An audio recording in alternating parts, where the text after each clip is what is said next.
So, Mr. Chairman, yes. Thank you, Mr. Chair. let me just clarify. So, magsasurvey ka pending approval of this bill? No, What will be the purpose of that survey in the service of this bill? Masama lang kasi ang loob ko kung hindi ko ma-brought out yung sentiments ng rank and file. I think, in the interest of service, Mr. Chair, laging ang mahalaga dyan yung majority. Majority lagi, Mr. Chair. Hindi pwede yung ilan lamang. But of course, I respect the members, my colleagues, and the sponsor of this bill. Gusto ko lang iparating, Mr. Chair, as member of this committee, hindi po ako pabor sa ganon. Mr. Chair, regarding the your pwede motion. bang malaman, Wait. Mr. Chair, kay Honorable Congressman Paduano, yung 10 dito sa bill stated, yung sinasabi po niya? Oh, wait muna. Ito nga eh. Wait. Order muna. Wala eh. Ano pa bang issue? Now, ang sinasabi ko lang, why should we conduct a survey while approving this bill? Chair, if I may. Yes. Mr. Chair, galing ako sa PNP. Hmm. Hindi magsasabi ng totoo yan. And we cannot consider na Congressman just Busita. because of 5 or 3, 5 or 10 present here, yun na ba ang boses ng more than, ilan General Acobo, sir, ang PNP personnel? We are 220,000 plus, sir. Oh, Congressman Busita, we Yes, respect. Mr. Chair. No. Listen. We respect your sentiment. yes. Lahat naman po Mr. tayo. Chair, No, wait. Not my sentiments. No.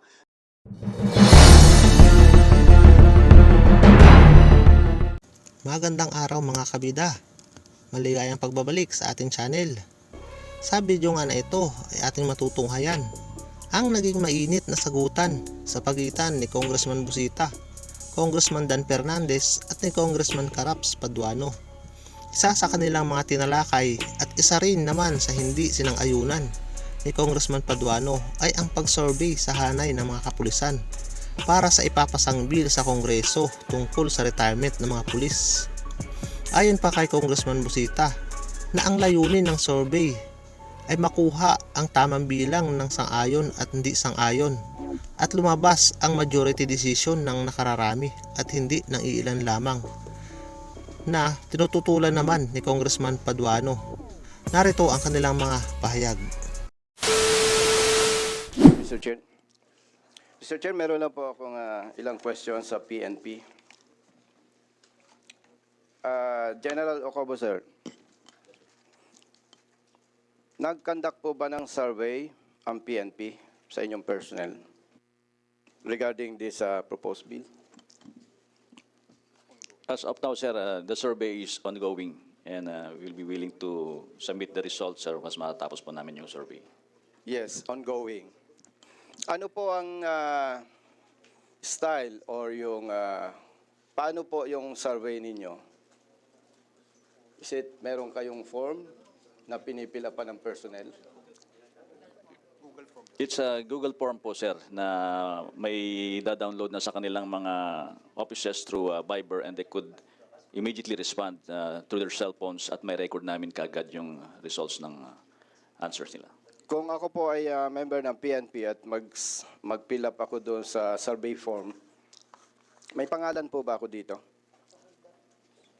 Most definitely, sir, ay may lalagay. It's optional, sir. It's optional Yes. na pwedeng lagay, pwedeng hindi po. Yes. Pero indicated po doon, General Acobo, sir, yung unit assignment and other information? It's again optional, sir, but what we are sure that it will be indicated will be the rank po. Yes, Mr. Chair. Naitanong ko po yan kasi meron kasing kultura ba ito, yung sinasabing wait until you become, sir, yes, sir. And kasi na-brought out ko ito, Mr. Chair, kasi nung nasa service pa ako, napag-usapan na yan eh. And majority po sa rank and file, hindi pabor dito. And yesterday, Mr. Chair, when I received the notice na meron tayong meeting this afternoon, may mga tinawagan po ako na PNP personnel active. And based on that, wala akong nakausap, Mr. Chair, na pumabor. So alam ko po, Mr. Chair, na ang interest ng ating sponsor dito ay yung moral and welfare ng ating personnel. And being retired police officer, alam ko po na dapat nating i-consider yung sentiments ng rank and file. Now, kaya ko po, Mr. Chair, na itanong yung survey, which, according to General Acobo, sir, ongoing pa lang, parang hindi po yata tama na magkaroon na tayo ng hearing na ganito samantalang ongoing yung survey. Another thing, Mr. Chair, is ang PNP personnel natin, nandun yung takot na pag ako ay nag-no, baka ma-identify ako, mamalasin ako. Nandun po yan So, Mr. Chair, with respect to the representative of the PNP, General Acobo, siguro po, Mr. Chair, maganda, simplihan na lang yung survey under the supervision of NAPOLCOM. Parang butation na lang. Halimbawa po, sa isang unit, may box dyan, o lahat ng personnel, boto kayo, yes or no. Simple, at the same time, mas makukuha po natin yung gusto ng personnel. Kasi po, dapat protektahan natin yung moral and welfare. Kasi, Mr. Chair, ang hirap magtrabaho pag hindi mo gusto. So sana, mawala na yung laging sinasabi na wait until you become, rank has its own privilege, sir, yes sir, kahit ayaw naman. So, Mr. Chair, I move to direct the PNP to conduct survey pertaining to this bill that will reflect the real interests of PNP personnel under the supervision of NAPOLCOM, Mr. Chair. Okay, there's a motion to direct the PNP to conduct a survey. Under the supervision of NAPOLCOM, Mr. Chair. Okay, so you're going to shoulder the survey cost. Okay, so there's a motion to direct the PNP to conduct a survey on this. Objecting. Yes. But I just want to find out regarding the survey that was already started. Do you PNP. have Ongoing yung a survey that mentioned. had been conducted Diba? by the PNP? Meron na po ba? Ongoing. Wait, yung sagot Wait, Diba? tanong lang natin. Pasagot muna natin sa PNP. Sir, can you kindly answer the query pa na? Yes, Mr. Chair. Before we proceed with the motion, so answer muna natin. Yes, Mr. Chair. We initiated the survey just immediately to get the consensus of the PNP on this matter, sir. And we're still collating the feedbacks relative to their answer. Once na ma-complete po, makikita po namin. Yeah, Mr. Chairman, the reason why I'm asking Yes, go ahead. this, no? Para makita din natin kung talagang meron nga. And gustong malaman yung result, no? Kung anong naging result. Although we're also going to follow yung if ever approved ng body kung anong inano ng colleague natin. If I may, Mr. Chair. Sige, you want Yes. to interject or you will let Congressman Busita? Are we done with the survey? No, not yet. We yet? are asking the motion to direct the PNP to conduct a survey, but apparently there is already a ongoing survey going on by the PNP. Is it true that we have a survey being conducted right now? And Yes, what sir. is the- The DPRM, Mr. Chair, was directed to also conduct a survey in preparation for this Okay. bill po. With your Mr. Chair. indulgence, sige, Mr. Chair, Congressman Busita just muna. to justify my manifestation, Mr. Chair. Motion. Mr. Chair, na-check ko na po yan yung kanilang survey form. And they can easily check kung sino yung sa unit na yon yung hindi pabor. And meron kasi, Mr. Chair, apprehension sa PNP, among PNP personnel, na say for example, chief of police ako, natatakot ako na mag-no ko baka mamalasin ako. Nandiyan po yan They cannot deny, at yan naman ang totoo. That's why I'm proposing, Mr. Chair, na magkaroon ng simple at mas mabilis na survey, butation. Let's say for example, Police Station 1, may box dyan. Yes or no lang. Tapos bibilangin. Kasi Mr. Chair, Para sa akin po, being retired police officer, big deal ito eh. Kasi ang nakataya po dito, moral and welfare ng PNP personnel and their families. So kung lumabas, Mr. Chair, majority is yes. So be it. Yun lamang po, Mr. Chair. Maraming salamat, Thank you. Congressman Busita. But before the Chair recognizes Congressman Caraps, the Chair would like to acknowledge the presence of Congressman of the 5th District of Bulacan, Ambrosio Z. Cruz Jr. Sir, Congressman Paduano, please. Okay. Let me ask na lang po. I cannot ask my fellow members of this committee, but of course I will ask just the PNP. What's the purpose of the survey? To get the pulse of the rank and file, and that includes also the officers, with regards to the bill or with regards to the retirement per se? We just conducted a wrap survey, sir, to get the feel of The feel for the what? Organization relative to the retirement, sir. Retirement, Yes, which sir. is, ang ano dito issue is the 57. It's Yes, sir, the 57, issue of okay. the 57 po. Mr. Chairman, ganito po. Tingin ko, I have with me the original bill, no? In which Section 39 states that compulsory retirement, in which as far as I understand, but I have to check if my understanding is correct with the PNP, the proposed amendments of the PNP with regards to Section 39, compulsory retirement. Mr. Chairman, go ahead. Allow me to read, in toto, with regards to the provision on Section 39. Compulsory retirement. Compulsory retirement for officer and non-officer shall be upon the attainment of age previously 56. That in case of any officer with the rank of chief superintendent, director, or deputy director general, the commission may allow his retention in the service for an unextendable period of 1 year. Okay. This is Section 39 of the original bill, 11140. Now, amendments being introduced by the PNP and officially signed by the Police General, the Chief PNP, Marbel. And it was also stated by Police Major General Ocobo.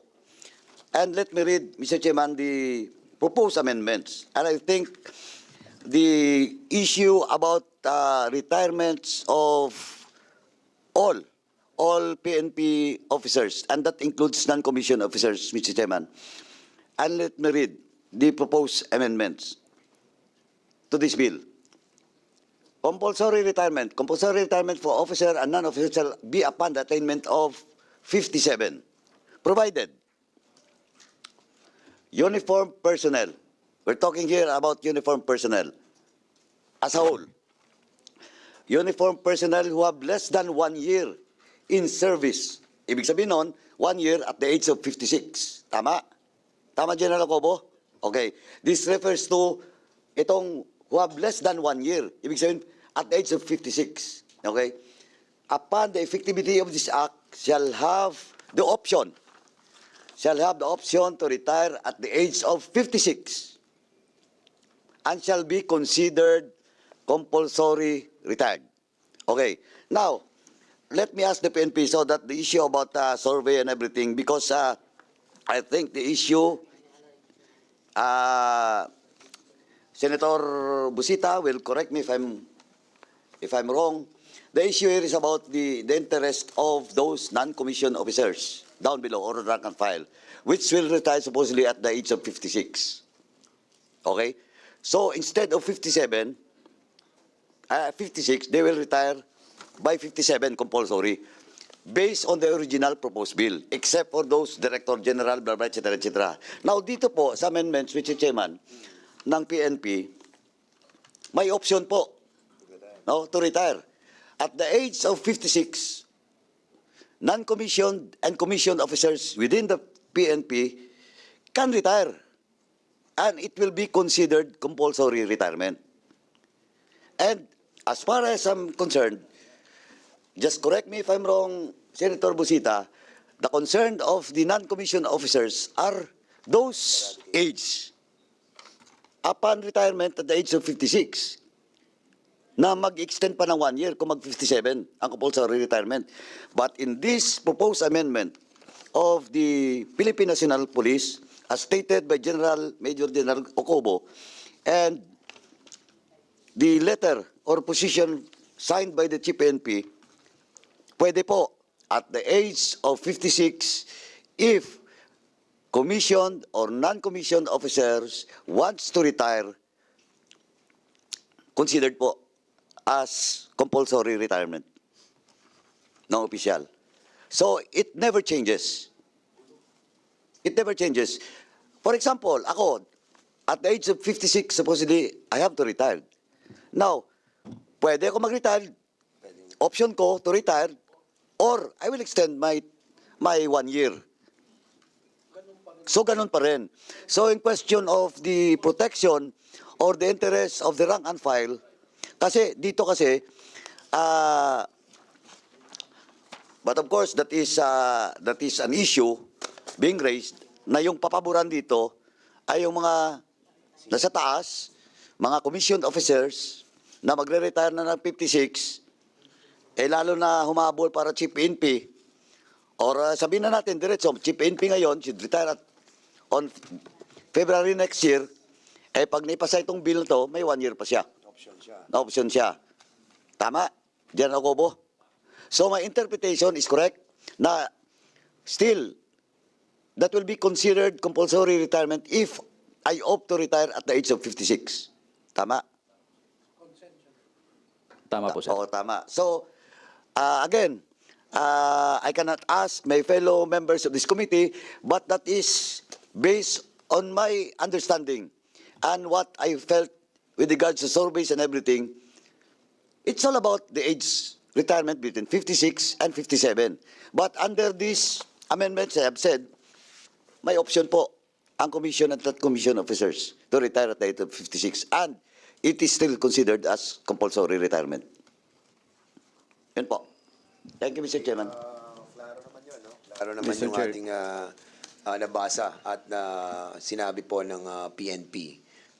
They have option, no, to retire or to continue for another year, di ba? Mr. But Chair. the question is the sentiment of Senator Busita about the survey that he wanted and directed the PNP to conduct, what I'm trying to to see on the motion is the truthfulness of the survey. So basically, siguro you want to pursue with your motion or Yes, Mr. Chair. sige. What's the pleasure of the gentleman from Party List One Rider? Mr. Chair, before I... May pending tayong motion. Yes, You Mr. have Chair. already, Banggitin ko lang dito, Mr. Chair, dito sa Section 39, compulsory retirement. Compulsory retirement for officer and non-officer shall be upon the attainment of age 57, provided that uniformed personnel who have less than 1 year in service upon the effectivity of this act shall have the option to retire at the age of 56. So, ibig sabihin, Mr. Chair, ang binibigyan lang po dito ng option, itong retirable. But all the rest, pag naisabatas ito, 57 years old lahat ang retirement nila. That's why, para po makita natin yung interest ng rank and file, dapat po talagang magkaroon ng proper survey dito sa PNP personnel. Kung lumabas po, yes, majority, so be it. So ang punto lang dito, Mr. Chair, kailangan yung pulso talaga ng personnel ang makita natin dito. And I believe the honorable sponsor, ang interest lang talaga nito is para maproteksyonan yung ating personnel. Yung moral and welfare nila. So, kung hindi natin makuha, Mr. Chair, yung talagang pulso ng personnel, conflict yan doon sa interest ng author. Hindi po tama yon. So, yun lamang po, yung nabanggit kasi dito. Thank you, so Mr. much. Chair. We have really to balance everything. We know that there are advantages, and disadvantages on the retirement age from 56 to 57. We know all about it, no. At alam natin that the junior officers will be really affected, no. even without the survey, those junior officers will really react on this. But having said that, we already discussed as well the benefits of those other senior officials to be in service for another year for their capacity to lead the organization as well. But of course, hindi naman nila monopolize yung serbisyo din, di ba? So, be that as it may, no, the reason why we are here is to approve or not the bill that was filed by the speaker and all other personalities in this as a co-author. So basically, I think we have discussed this lengthily, no, before and today. So one way or the other, we have to approve this measure in favor or not in favor of this House Bill 1140. But a while ago, you have a pending motion to direct them to conduct a survey, duly seconded. Hearing no objection, your motion is now approved. So, Mr. Chairman, yes. Thank you, just, Mr. Chair. let me just clarify. So, magsasurvey ka pending approval of this bill? No, What will be the purpose of that survey for in the service of this bill? Kasi if we approve this today, mutan academic po yung survey na yan.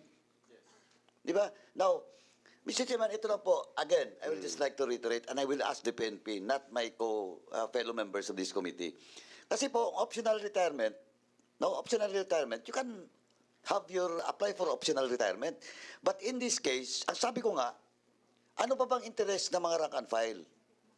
Of course, they have to retire, they want to retire, mandatory or compulsory at the age of 56. Now, here comes in-extend natin ng 57. But, malinaw po dito, they have also an option to retire if they want at the age of 56. And that will be considered as compulsory retirement. And they can get all the benefits that they should have upon retirement at the age of 56. Wala eh. Ano pa bang issue? Now, ang sinasabi ko lang, why should we conduct a survey while approving this bill? Diba, that will be a moot and academic. And, well, in fact, sinasabi ko nga, if the interest of the members of the PNP rank and file and all other commission officers, middle level officers, and they felt that this bill will not serve for the purpose of the interest of the whole organization, they have an option to retire at 56. And it is still compulsory retirement, and they can get all the benefits that they should get from the government. Yes. Kaya, actually, kung titingnan mo, naging flexible pa nga eh. Kasi kung gusto mo extend ng 1 year, pwede ka pasok. Kung gusto mo mag-retire ng 56, pasok ka pa rin. Compulsory retirement pa rin. Yeah, the same. You can still get all the benefits that you've given to all those retirees at the age of 57 or 56. Okay, well said. Kaya tingin ko, walang ano. Okay, so having heard that, Congressman No, Senator Busita, you want to reply on the query, not a query, but the position of Congressman Mr. Chair? Paduano regarding your Pwede motion. bang malaman, Wait. Mr. Chair, kay Honorable Congressman Paduano, yung 10 dito sa bill stated, yung sinasabi po niya? Oh, wait muna. Ito nga eh. Wait. Order muna. This is the parliamentary inquiry, parliamentary status, no? So there's a motion. We have approved the motion about the directing the PNP to conduct a survey while we are set to approve the said measure regarding the compulsory retirement. Having done that, no? So the survey that will be conducted in accordance to the manifestation of Congressman Paduano will be moot and academic, considering that we have approved on our part. But of course, the good Congressman Busita wanted to say something. Hindi. 1 minute suspension. Senador Busita, go ahead. Mr. Chair, masama lang kasi ang loob ko kung hindi ko ma-brought out yung sentiments ng rank and file. Ano po bang mahalaga? Yung gusto ng ilan o yung gusto ng majority? Especially those affected personnel from the PNP. Isinama na po natin yung BGMP and Bureau of Fire. I think in the interest of service, Mr. Chair, laging ang mahalaga dyan, yung majority. Majority lagi, Mr. Chair. Hindi pwede yung ilan lamang. But of course, I respect the members, my colleagues, and the sponsor of this bill. Gusto ko lang iparating, Mr. Chair, as member of this committee, hindi po ako pabor sa ganon. Dapat lagi ang iniisip natin yung moral and welfare ng marami, especially yung maliliit at mahirap natin mga kababayan. And I know, Mr. Chair, with respect to officers of the PNP present here this afternoon, ilan lang naman ang may gusto niyan eh. Now, we have to protect also the sponsor of this bill. How? Malaki ba ang problema, Mr. Chair? Kung hintayin natin yung tamang survey? So kung lumabas is yes, majority, so be it. Hindi na ako mag-comment dito. Ang pinaparating ko dito, Mr. Chair, yung sentiments ng rank and file and their families. Dati akong pulis kaya alam ko So, I submit, Mr. Chair, kung ano Okay. po ang mapag-anuhan ng committee. Pero yeah. ang sinasabi ko lamang dito, Mr. Chair, matagal ng problema yan Most of the time, ang nasusunod, yung iilan, hindi na i-consider yung maliliit, yung rank and file. Alam ko yan, Mr. Chair. Okay. Dami nang ang kapalpakan sana, wag nating madaliin, Mr. Chair. Ang ano ko lang naman, Mr. Chair, is to conduct proper survey.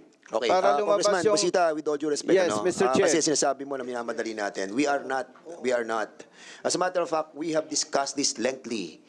In the last year pa natin to, pinag-usapan natin ng mahaba to. Nagkaroon pa tayo ng joint committee hearing with Chairman Salceda, with Congresswoman Perer, and Congressman, si Tupas, and myself, in order to really dissect every provision of the MUP bill, wherein we have approved the compulsory retirement. And we have invited a lot of resource persons. And as a matter of fact, Congressman Busita, the House approved this compulsory retirement of 57. We approved in the plenary. And at the same time, the Senate approved it as well. Now, you are questioning the sentiments of the Yes, Mr. PNP Chair. organization. Yes. We have invited a lot of junior officers who are here today. So basically, I think the thing that we have to do right now is to try to find out from themselves, kung ano talaga yung sentimento ng ating mga junior officials. So andito sila. Mr. Chair. Sino yung mga junior official na narito right now? Mr. Chair, if I may. Yes. Mr. Chair, galing ako sa PNP. Hindi magsasabi ng totoo yan. And we cannot consider na Congressman just Busita. because of 5 or 3, 5 or 10 present here, yun na ba ang boses ng more than, ilan General Acobo, sir, ang PNP personnel? We are 220,000 plus, sir. Oh, Congressman Busita, we Yes, respect. Mr. Chair. No. Listen. We respect your sentiment. Yes. No, Lahat naman po Mr. tayo. Chair. No, wait. Not my sentiments. No. This is your sentiment according to the sentiments of the junior officials of our PNP. We understand that. Actually, hindi lang naman po kayo nakakarinig ng ganyang mga sentimiento ng ating mga opisyales. Kahit ako. Marami rin sa mga opisyales na nagsasabi sa akin, ayaw nila. Totoo yun. But we are in this Congress, we are deliberating a measure, and this is being voted upon by the members of this committee. And after which, we bring this in the plenary, and the members are voting on it. And we have voted. And we have decided that this bill to become a law. And then, unfortunately, it was vetoed by the President. But again, I will repeat, yung compulsory retirement was not vetoed by the President. So in other words, Mr. Busita, Congressman, Senator, nakikita ko yung sentimiento mo, naniniwala ako dyan. But we are in a democratic process that we have to follow what the committee and the plenary will decide upon on a measure. But now, sabi mo nga, ayaw mo natin Mr. pakinggan Chair. yung mga nandito kasi baka bias nga. That's the reason why we approved we approve your motion directing the PNP to conduct a survey kahit na po aprubahan natin sa committee to. Why? Because pupunta pa na tayo sa plenary eh. And after which, nakita natin that the survey that was conducted by them, truly, honestly, no? And nakita natin talaga sentiments, then we put that in the plenary and find out that the sentiments of the totality of the PNP really is against the compulsory retirement. Mr. Chair. And that's the reason why we wanted to give credence to what you have moved a while ago. So with that, the chair would like to recognize Congressman Plaza. Yes, Mr. Chair. Actually, that's why I duly seconded the motion of Congressman Busita, simply because a survey is a survey for us to have a better understanding on what is really happening on the ground. Then, but at the end of the day, we go to the plenary and decide if we agree or approve with this. Because it's unfair that the armed forces of the Philippines is the retirement age is 57, and the PNP is just PNP, BJNP, and so on and so forth, would be at 56 years old. Well, in fact, during the 18th Congress, 59 pa nga yung suggest namin na ang retirement age, most especially, I think there's a law already that once the Chief of Staff is assigned before the age of 57, 3 years ang minimum tenure niya as a Chief of Staff. Kasi ang nangyayari, meron po tayong 6 months lang, head the PNP, then palit na naman. Short term ang nangyayaring, here is Congressman Acop. Again, Congressman Busita, ang akin is really, I agree with you na my sentiments, but that's why nag-second ako, so that I can have a better understanding and I can decide better when the time comes. Thank you, Mr. Chair. So much. The chair would like to acknowledge the presence of our, ito na wisdom natin, si Congressman Acop. Together, he was with us during the deliberation of this matter. And I agree naman with you, Congressman Busita, you know that. But of course, alam naman natin that everybody decides on this matter depending on what they feel is right. Di ba? And we are here to agree to disagree. Di ba?